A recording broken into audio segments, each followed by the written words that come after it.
اپنے مکمل طور پہ اپنے مفادات کو بھول جاتا ہے، اپنی جو اس کی ضروریات ہیں اس کو بالکل مد نظر نہیں رکھتا، اور وہ یہ سمجھتا ہے کہ یہ برادر ممالک برادر ممالک برادر اسلامی ممالک، میں اس کے بہت خلاف ہوں۔ یہ کوئی برادر ممالک نہیں ہے۔ آپ ماضی میں بھی دیکھیں کہ جب بھی ضرورت پڑی ہے پاکستان کو، 65 کی جنگ میں ایران کے علاوہ کسی اسلامی ملک میں آپ کا ساتھ نہیں دیا تھا، یہ حقیقت ہے نا۔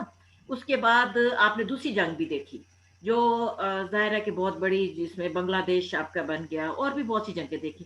آپ ان ممالک کا کردار دیکھیں، کیا کہیں وہ اجلاس بلایا گیا OIC کا؟ کیا کہیں یہ سوچا گیا کہ مل بیٹھ کے دیکھیں کہ ایک اسلامی برادر ملک جس کو کہا جاتا ہے اس میں کیا ہو رہا ہے، وہاں کی کیا صورتحال ہے؟ بہرحال یہ تو آپ بالکل الگ کس کو چھوڑ دیں۔ ہاں، اگر کوئی ایسی تنظیم بنتی ہے، میں جس طرح ہمیشہ کہتی ہوں شنگھائی کانفرنس کی بات میں کرتی ہوں، وہ اکنامک اگر فورم بنتا ہے، یا اسی طرح کوئی سینٹرل ایشیا کے حوالے سے کوئی بنتا ہے، مشرق وسطیٰ کے حوالے سے بنتا ہے، یا کوئی اور اس طرح کے پلیٹ فارم بنتے ہیں ریجنل جو اس قسم کے کارپوریشن کے، میں ان کے بہت حامی ہوں۔ لیکن جب آپ اپنے آپ کو کنفائن کر دیتے ہیں، ایک تو ویسے ہی آپ ٹارگٹ بن جاتے ہیں، اور پاکستان نے پہلے دن سے ایک ہی کام رکھا ہوا ہے، اور وہ ہے کہ پہلے تو رشیا سے کہ جی وہ یہاں کوئی کمیونزم آ جائے گا تو اسلام خطرے میں پڑ جائے گا، یا بار بار یہ کبھی اسی طرح کے وہ دیکھتے رہتے ہیں، اور اسی میں اپنی جو ہے انہوں نے معیشت کا بھی بیڑا غرق کر لیا ہوا ہے، اپنے عوام کو بالکل تنزلی کی طرف لے چکے ہیں۔ پاکستان کی کیا اس وقت صورتحال ہے؟ پاکستان کا مجھے افسوس بھی ہوتا ہے کہتے ہوئے، بچے کچھ یونیورسٹی کے ملے مجھے، وہ کہنے لگے کہ میڈم ہمیں شروع سے لے کے آخر تک جھوٹ پڑھایا جاتا ہے، جب ہم سچ جاننے کی اور سچ لکھنے کی کوشش کرتے ہیں تو ہمیں فیل کر دیا جاتا ہے۔ اب بچوں کے پاس جو ہے صرف آپ کا نصابی کتب نہیں ہے، بچوں کے پاس انفارمیشنز ہیں، وہ دنیا سے معلومات لے رہے ہیں، وہ حقائق جان رہے ہیں، لیکن اب جب بچے آپ کی اس لیول پہ آ جاتے ہیں، وہ یہ سمجھتے ہیں کہ ان کے ساتھ جھوٹ بولا جا رہا ہے، اور ریاست کی جانب سے، ملک کی جانب سے جھوٹ بولا جا رہا ہے، تو وہ تذبذب کا شکار ہو رہے ہیں۔ تو یہاں بھی میرا خیال ہے کہ اب اس چیز سے نکلنا چاہیے۔ ہمارے سب سے اچھے تعلقات کس سے ہیں؟ چین سے ہیں، وہاں تو کوئی اسلام کا تعلق نہیں ہے نا، وہاں تو کوئی مسلمان کا وہ نہیں ہے کہ مسلمان ملک نہیں ہے، لیکن یہ ہے کہ تعلقات کی بنیاد اچھا ہے شمسی صاحب نے یہ ایک بات کہی، کیونکہ میں ہمیشہ سے یہ کہتی ہوں، اور شروع سے میرا ایک ہی پوائنٹ آف ویو ہے کہ پاکستان کو اسلامی بنیاد رکھتے ہوئے تعلقات نہیں رکھنے، پاکستان کو اپنے مفادات، اپنی ضروریات، اپنے تقاضے رکھتے ہوئے تعلقات رکھنے ہیں، اور وہ تعلقات ہمیں، اگر ترکی کی جانب بھی ہمیں دو طرفہ تعلقات ایک بہتر ملتے ہیں تو ہمیں رکھنے چاہیے، ملائیشیا کی طرف بھی، اور دیگر ممالک بھی، اگر ظاہر سعودی عرب ہو، UAE ہو، اور ایون ایسے ممالک جن سے شاید ہم تعلقات رکھنے کے خواہاں نہیں ہیں، لیکن اگر تعلقات آپ اپنے ملک کے مفاد کی بنیاد کو مد نظر رکھتے ہوئے رکھتے ہیں تو ہی آپ کی خارجہ پالیسی بھی کامیاب ہے، اور آپ کے ملک کے جو ہے تقاضے بھی پورے ہوتے ہیں۔ بالکل صحیح۔ فضل شاہ صاحب اور سیاد شمسی صاحب، آپ کی گفتگو سے جو میں سمجھ پایا وہ یہ ہے کہ اب چاہے سعودی عرب ہو، چاہے UAE ہو، یا کوئی دوسرے اسلامی ممالک ہوں، اب وہ اسلام کی بنیاد کے اوپر دوسروں سے تعلقات نہیں رکھ رہے۔ اب وہ جو امت مسلمہ کا لفظ ہم استعمال کرتے ہیں، یہ ہم پاکستانیوں کو بھی سمجھ لینا چاہیے کہ اب امت مسلمہ نام کی کوئی چیز نہیں ہے۔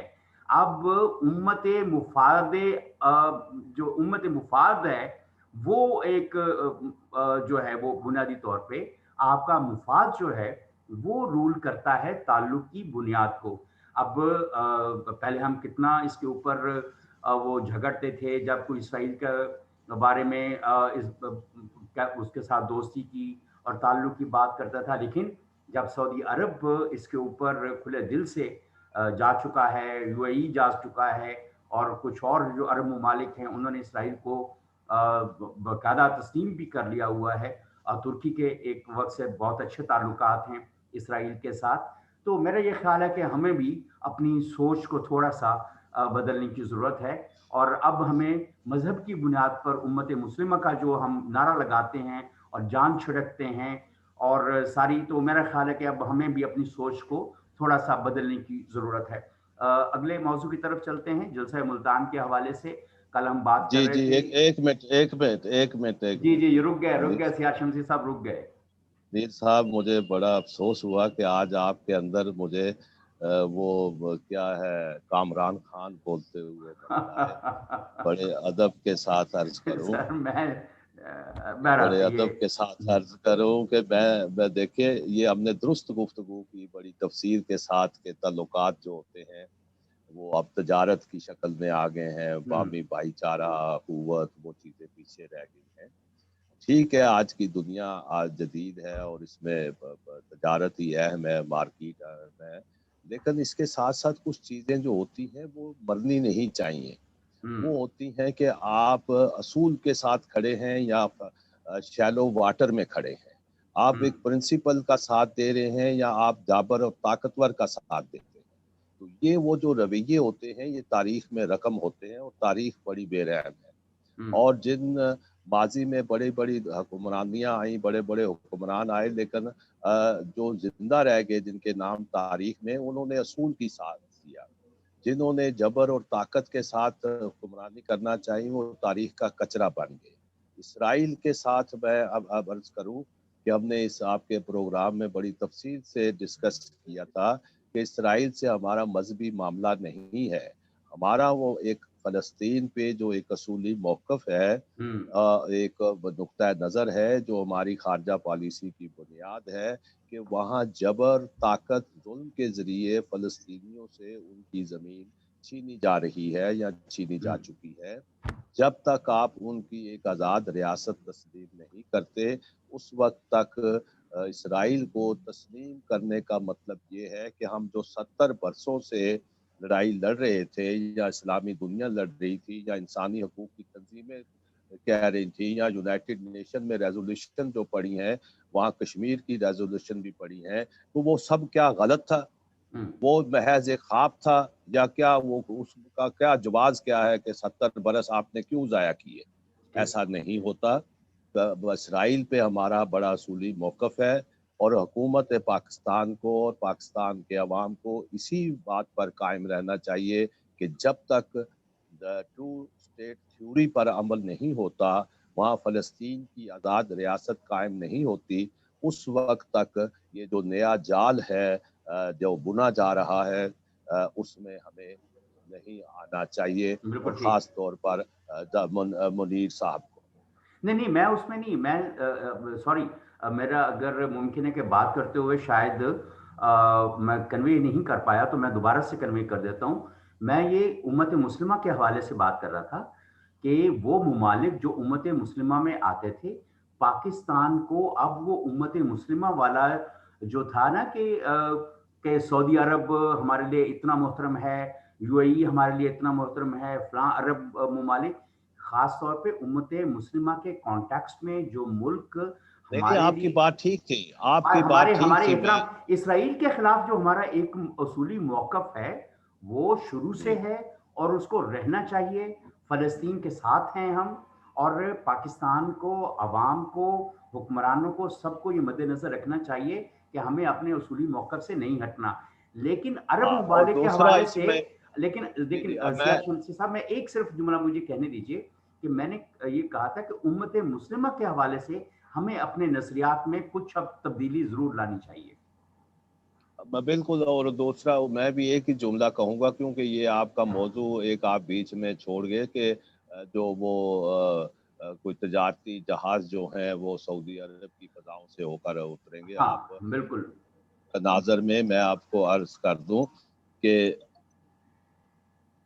جو مسئلہ بنا ہے یہ ایک آپ کو یاد ہوگا کہ یو اے ای سے جب تعلقات بحال ہوئے اس کا اعلان صدر ٹرمپ نے کیا تھا. ٹھیک ہے. اور ابھی جو فضاؤں میں تجارتی طیارے آ رہے ہیں ان کا اعلان بھی وہاں سے ہوا ہے. اور دوسری بات ایک یہ ہے امریکی کہ عہدیدار نے کہا ہے یہ اسرائیل سے جو طیارہ اڑ کے یو اے ای آیا تھا وہ بھی سعودی عرب کی فضاؤں سے ہو کر آیا تھا. یہ تو اوپن باتیں ہیں نا. تو اس کے بعد جو یو اے ای کا اور پاکستان کا جو ریلیشن شپ ہے اس حوالے سے صرف ایک جملہ کہوں گا کہ سارے تجربات کے بعد ہم پھر وہی کریں کہ چودھری صاحب پھر نہ ہی سمجھیے. بالکل صحیح ہے